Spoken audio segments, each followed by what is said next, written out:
Day 3 here at the Sea Otter Classic, and we've got lots more exciting things to see. I think I can feel that there'll be some high pivot wizardry. There's going to be some wild inverted forks. Well, and amazing titanium bikes, 3D printed.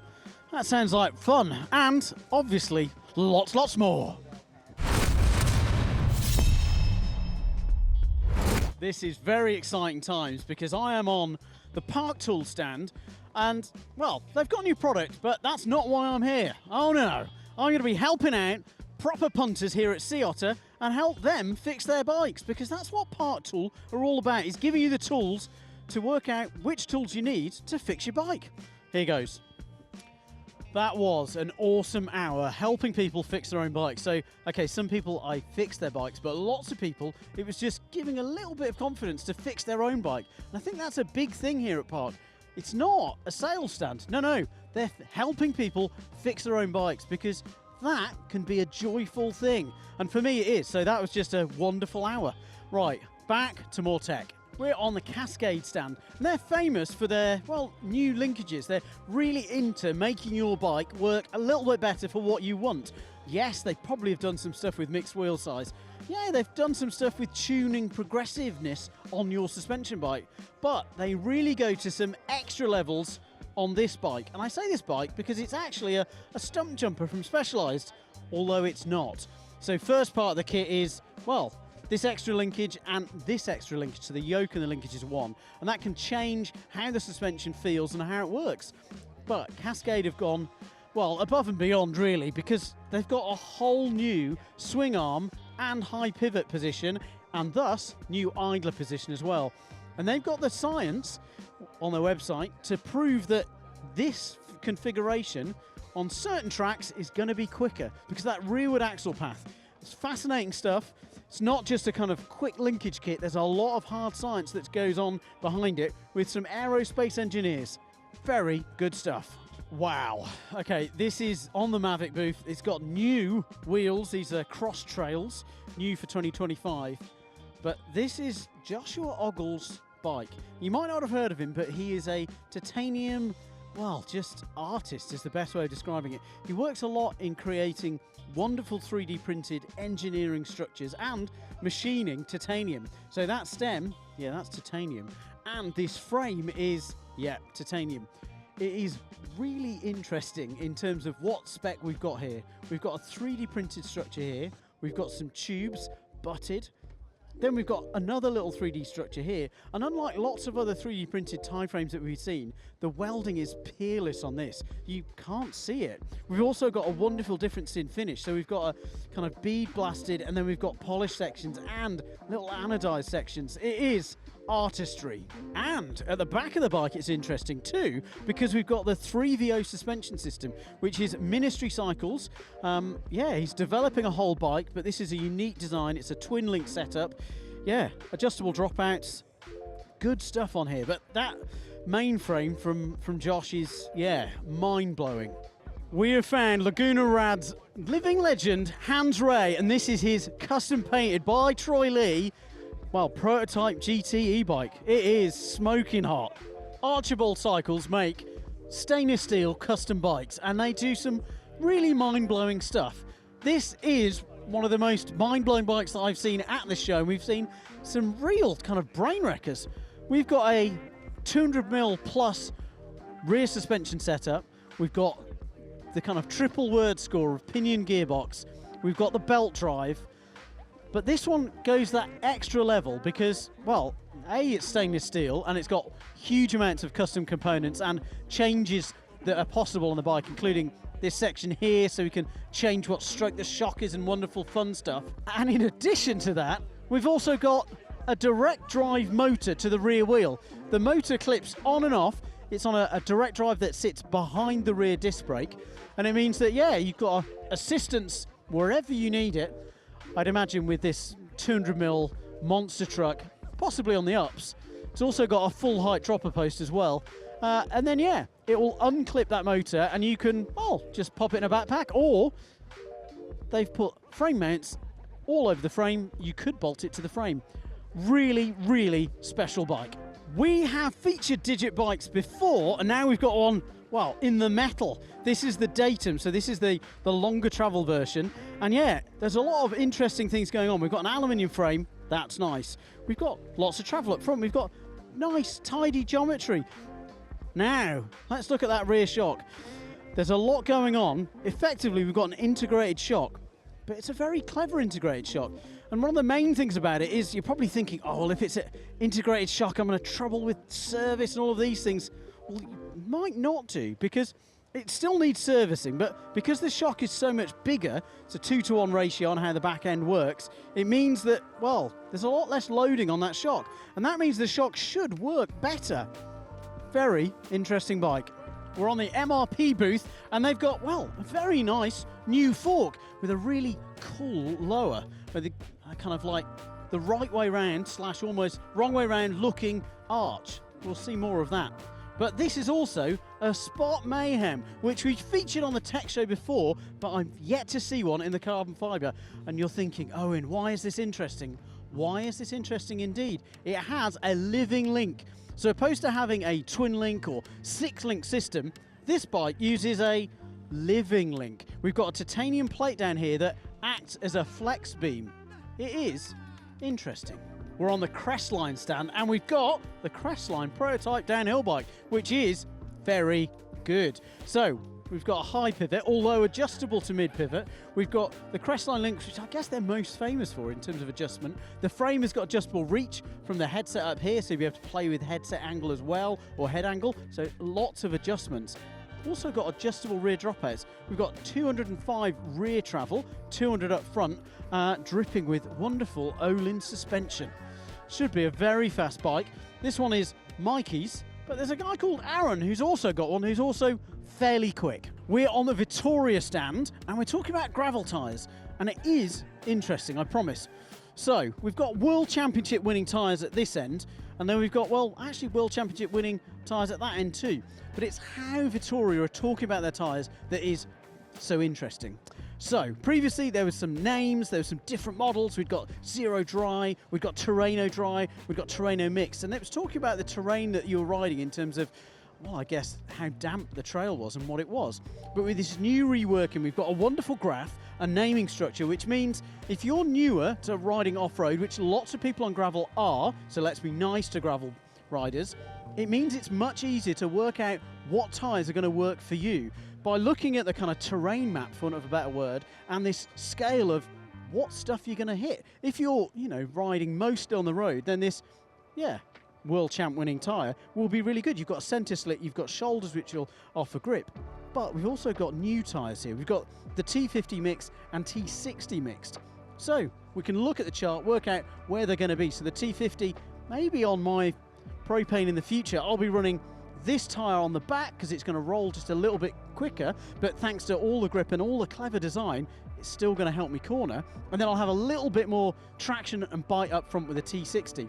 I think it's a really good way of explaining tyres. Okay, this is in the gravel space, but what a wonderful way of explaining tyres in a simple way. Because tyres, well, they're so specific for different people, and it's easy to not know what to ride. But with this, it's simple. That's good. On the Vittoria booth, and well, this isn't a new tyre because it was launched last year, but I've got to say, it's a revelation. I rode it on a Orbea Alma fairly recently, and I was blown away at how good this tyre is. And it's not a review, but I've ridden a lot of tyres in the past, and the kind of rolling speed, I wasn't that surprised with. What I was surprised with the grip. There's loads of working edges on this tyre, so it does hook up really well for what is a, XC race tyre. Impressive. We're on the Ari bike stand, and this is their new Signal Peak, which we featured actually on the tech show before, but it's great to see it in the carbon. We've got 110 mil of rear travel, and you can put up to a 130 fork on here, and it's got lots of bottle mounts too. So we've got 2 in the frame and a little extra one down here, so you can put a tool wrap or maybe a tool bottle with spares in. But really nice to see this wonderful Tetralink on the back in the carbon. So effectively we've got a single pivot with a kind of flex stay here, and then this link activated shock to make it ride really nicely. 66-degree head angle, 76-degree seat angle. So yeah, really nice looking bike. Available in 4 sizes too. We're on the Ari stand, and this is their new e-bike, the Tim Peak. It's hard for me to say, and I sound like I'm saying Tim Peake, who's an astronaut, and you could go almost into space on this because of the spec is brill. We've got a lot of adjustment. You've got a bottom bracket adjustment up here, so you can change kind of bottom bracket height and how it feels. You can change the chainstay length at the back. You can run it as a mixed wheel size or 29/29. In terms of suspension travel, it is 170/170, and it is the full power CX motor from Bosch, and it gives you the option of running a 600 watt hour battery or an 800, and it is removable as well without taking any motor gubbins out. Really nicely spec'd. Lots of nice details like this bash guard on here if you're going to shuttle the bike, bash guard down here as well. Lots of really impressive details. Okay, it's not all protos on the Fox booth. No, they've got actual race bikes too. So this is Gracie Hemstreet's race bike from MSA. So this is the Norco development bike, which we've seen, well, lots of iterations. We saw one, 2, maybe 3 years ago, where it was all kind of roared out. Gracie was on that bike then, and now we're seeing a painted version. Lots and lots of adjustability. The idea is that they can separate out sort of the rear center and how that affects the suspension. They can change how the brake affects the suspension, and with all the different links and flip chips here, they can change geometry and change how the suspension feels independently of each other.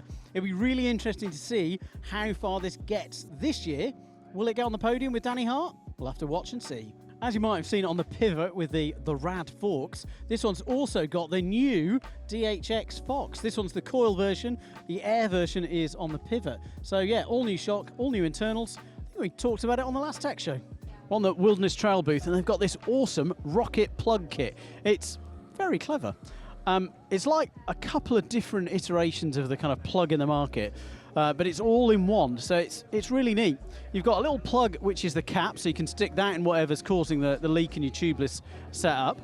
Then you've got these wonderful little, I guess, plugs, but they're open-ended. So it's a small slot in there where you can thread a worm through. You've got different sizes for different tyres, different holes. And then it means you can load up your plug just like this, and then that will just stab into your tyre.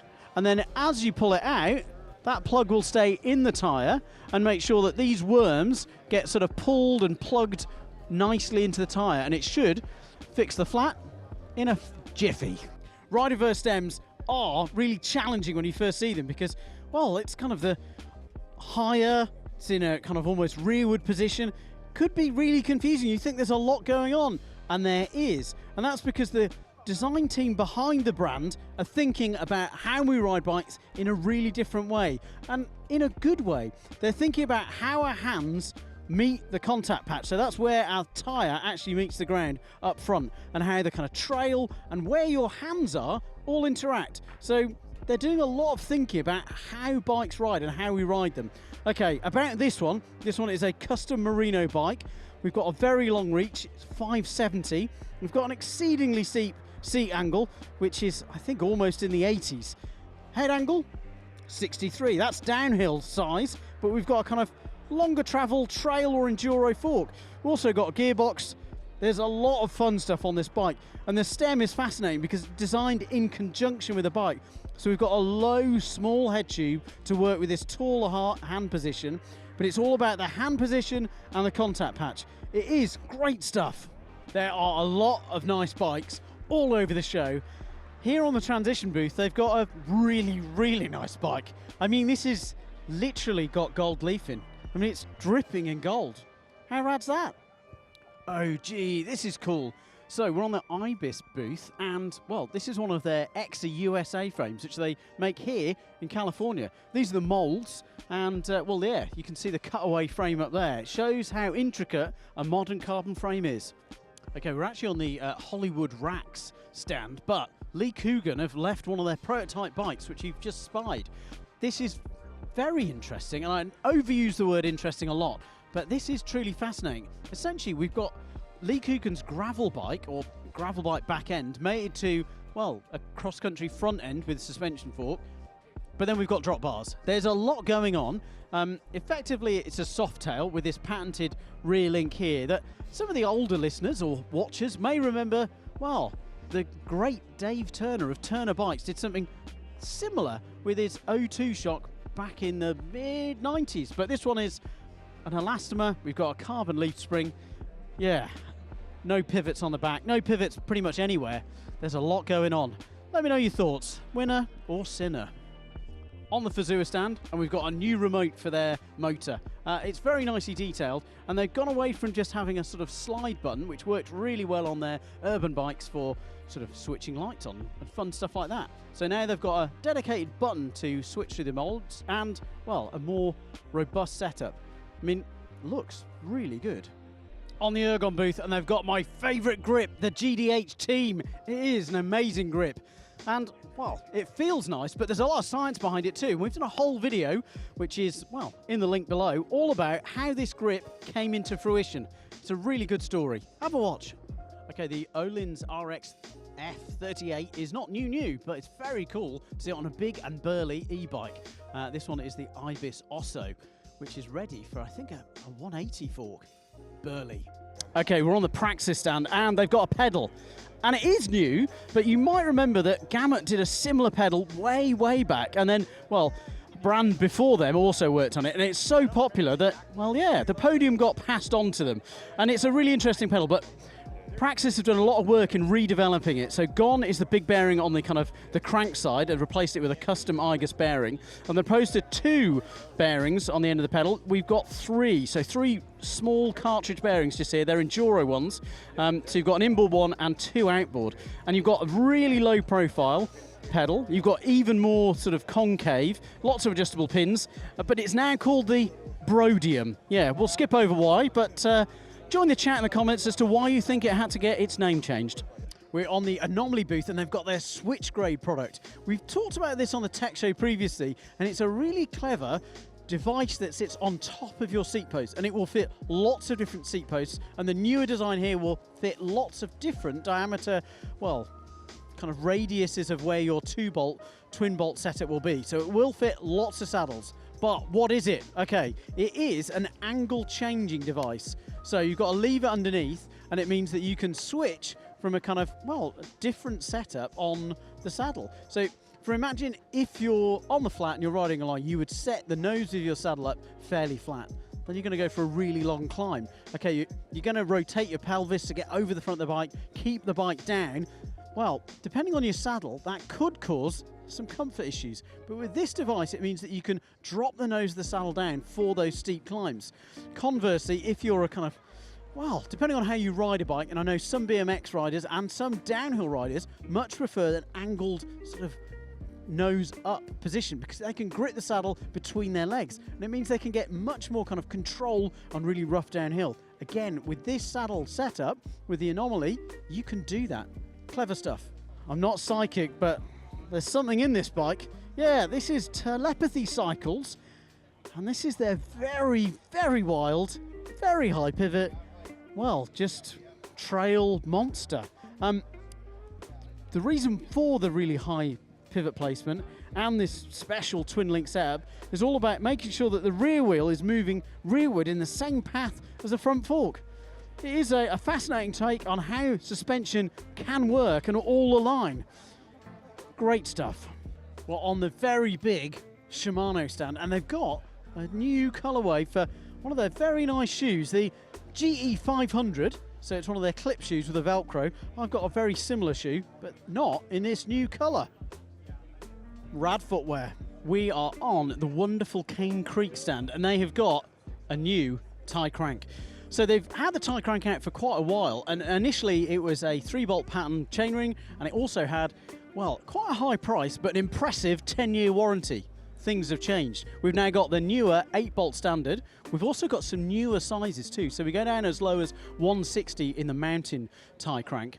But the bigger news is we've now got a lifetime warranty on it. That is super impressive. Whilst we're talking about this wonderful tie bike, we do need to mention it's got the Vivio rear mech, which we've shown on the tech show before because it's got a kind of ultra cool, well, whole rear mech, and also a shifter pod as well. It's really stunning. As well as a new and improved and available now titanium crank, we've stumbled upon this. Well, really incredible looking fork. All it's got is invert on there. We're told it's a prototype. It's kind of a working prototype of what we're not allowed to say, but is an inverted suspension fork with, well, They're not saying how it's travelled, but it looks like a lot. It's a burly stanchion on that. We've got built-in fenders already. There's a kind of keyed through axle. This looks like it's got a lot of potential. It'll be fascinating to see how soon it comes to market and what bikes it's going to end up on. Great stuff. We're on the Ride Concept stand, and they've got an all-new shoe, which is the Helion Elite. Helion's been out for a while, but this Elite version hasn't, and it is all new, and it's got lots of really cool features. It's got the D3O in the padding on the kind of top of the foot here. It's got it in the insole as well. It's got a very sticky sole with a really good tread pattern as well. I think that'll be very grippy. All of that you kind of expect. It's got dual boas, and that isn't often seen. It gives you more optimization of how the shoe fits your foot. So if you've got a different or slightly different from the last in the shoe feel or fit of your foot, give you optimal fit. The other thing that's interesting is the construction. Effectively, the upper, bar this kind of extra strap that has been stitched in and some other minor stitching details, it's made as one piece. It's very, very clever. My brain is still kind of warped by how it works, but it means that you get a stiffer, higher performance upper with, well, less stitching. So that means it should last a lot longer. The other feature is they've used Kujura on this top section here, so it should be extra tough. They're talking about tougher than Kevlar. Very impressive. Wow, there was a lot of mind-blowing tech.